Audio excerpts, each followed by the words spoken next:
Extinction seems like a pretty easy thing to grasp. Some animals, like these, aren't around anymore, and it's pretty clear now. However, it was not always this way.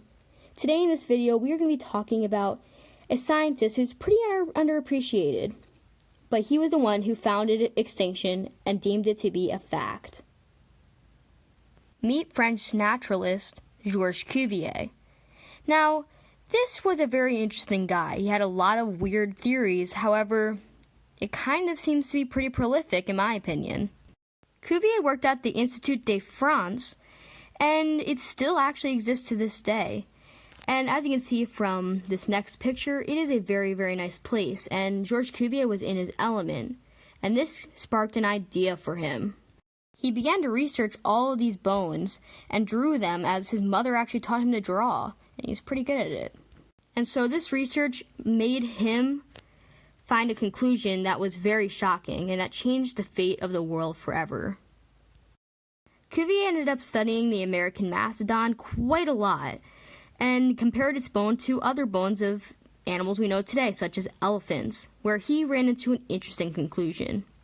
This was actually such a big conclusion, which I'm about to tell you about, that Lewis and Clark were sent out into the Louisiana Territory to try to find these things to prove Cuvier wrong. And that is pretty amazing to think about, isn't it? That's how we know Lewis and Clark today. And now on to the interesting part.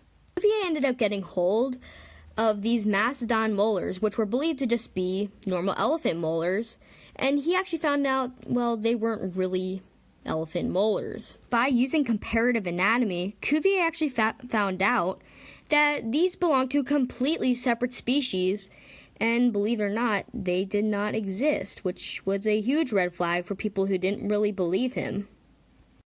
However, Cuvier had enough confidence to go up in front of everyone at the Institut de France where he worked and discussed why there were extinct animals in this world, and animals could die off, and life had a history. He eventually said that mastodons were not elephants, and their molars proved it. And he also proved that many other animals were extinct too. Here's the weird part. Georges Cuvier believed in catastrophism, not uniformitarianism like Charles Lyell, but catastrophism. This was essentially the theory that animals died off in mass numbers, and it normally occurred from geological catastrophes. It sounds pretty far-fetched. I mean, you don't normally see like trees on fire and stuff, but yeah. I think we need to get under the desk. All right, we're going to go to break. We'll be right back after this. Wow. And yet, hundreds of years later, we are seeing huge rises and J-curves in the depopulation of species. So Lyell's looking like a goof here for disbelieving this guy. So many animals are going extinct today.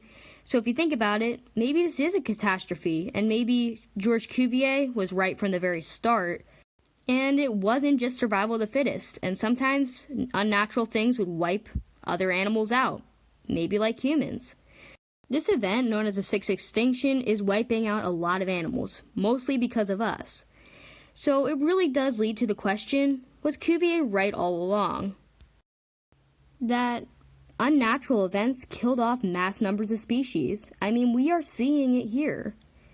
And I'd say this is a pretty big catastrophe. It really just depends on what you really consider being a catastrophe, as I certainly do think that Cuvier is right here, and Charles Darwin and Charles Lyell, the uniformitarians, are wrong.